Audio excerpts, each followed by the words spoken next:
جس میں یہ بیان کیا گیا کہ اللہ کے نبی اکرم صلی اللہ علیہ وسلم بیان فرماتے ہیں کہ تم لوگ جمعہ کے دن میرے اوپر درود بھیجا کرو، اس لیے کہ جمعہ کے دن درود میرے اوپر پیش کیا جاتا ہے، اور اللہ کے حکم سے فرشتے ہیں نا سارے زمین میں گشت کرتے رہتے ہیں، جہاں جہاں میرے پر لوگ درود بھیجتے ہیں تو فرشتے لا کر میرے پاس پہنچاتے ہیں۔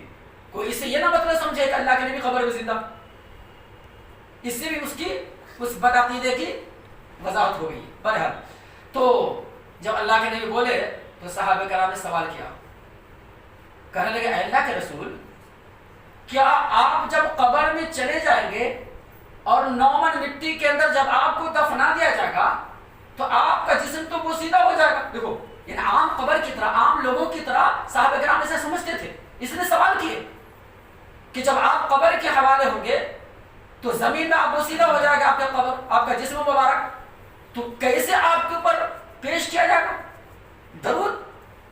تو ایسے موقع پر اللہ کے نبی اکرم صلی اللہ علیہ وسلم نے بیان فرمایا ان اللہ حرم علی الارض، بے شک اللہ تبارک و تعالی نے زمین پر حرام کر دیا ہے کہ وہ انبیاء کرام کے جسموں کو کھائے۔ بات واضح ہو گئی؟ دیکھو یعنی نبی کے جسموں کو، پیغمبروں کے جسموں کو، بدن کو مٹی نہیں کھا سکتی۔ قبر کے اندر جب دفنا دیا جاتا ہے نا تو زمین اسے کبھی نہیں کھا سکتی، قیامت تک نہیں کھا سکتی، 1-2 دن کا مسئلہ نہیں۔ ویسے ہی صحیح سلامت رہتے جس دن ان کو دفنایا جاتا ہے قبر میں، اسی طریقے سے قیامت تک صحیح سلامت رہتے۔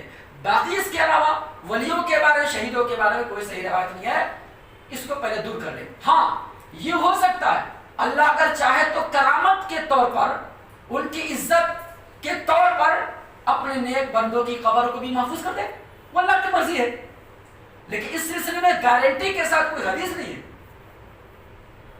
اس سلسلے میں وہ واقعہ بھی ایک وصول ہے 2 منٹ کا، صحیح بخاری واقعہ ہے، جابر بن عبداللہ رضی اللہ عنہ کے بارے میں کہتے ہیں ایک دفعہ غزوہ احد جو سن 3 ہجری پیش آیا، سن 3 ہجری میں غزوہ احد، جنگ احد کے موقع پر جابر بن عبداللہ رضی اللہ عنہ اپنے بیٹے سے کہنے لگے میرے بچے سنو، کل جنگ احد میں سب سے پہلے دشمن کا میرا مقابلہ ہوگا، اور اس دن جو ہے سب سے پہلے اگر کسی کی گردن کٹے گی دشمن کے سامنے تو میری گردن کٹے گی۔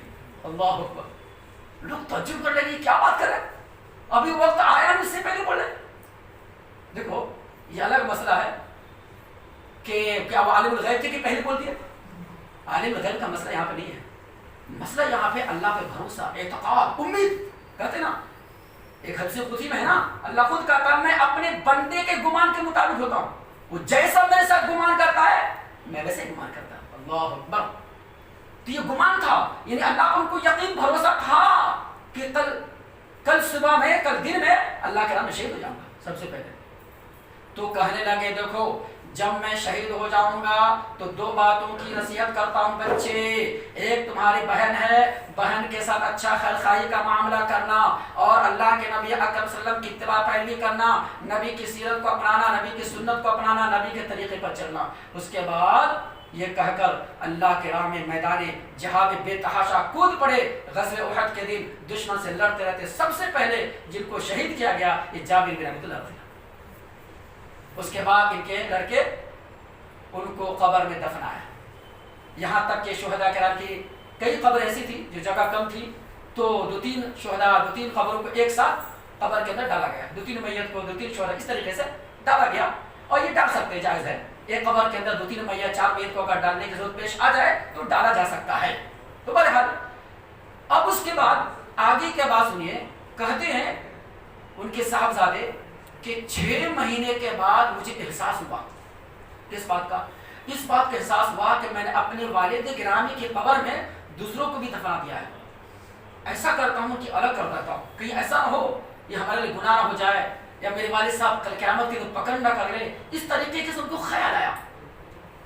تو قبر میں گئے جہاں پہ دفنایا گیا، اور قبر سے مٹی ہٹا کر کے اپنے والد گرامی کی قبر سے جو دوسری کی لاش تھی ان کو الگ کر دیا گیا.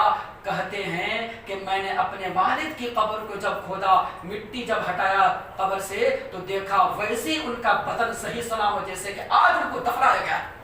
اللہ اکبر. دیکھو تو صحابہ کرام سب کے سب اللہ کے ولی تھے نا، سب تو ولی تھے، تو ولیوں کے بارے کہا جا سکتا. اسی تو عمر بن خطاب کی واقعہ ہے، صحیح بخاری میں، تفصیل میں نہیں جانا چاہتا.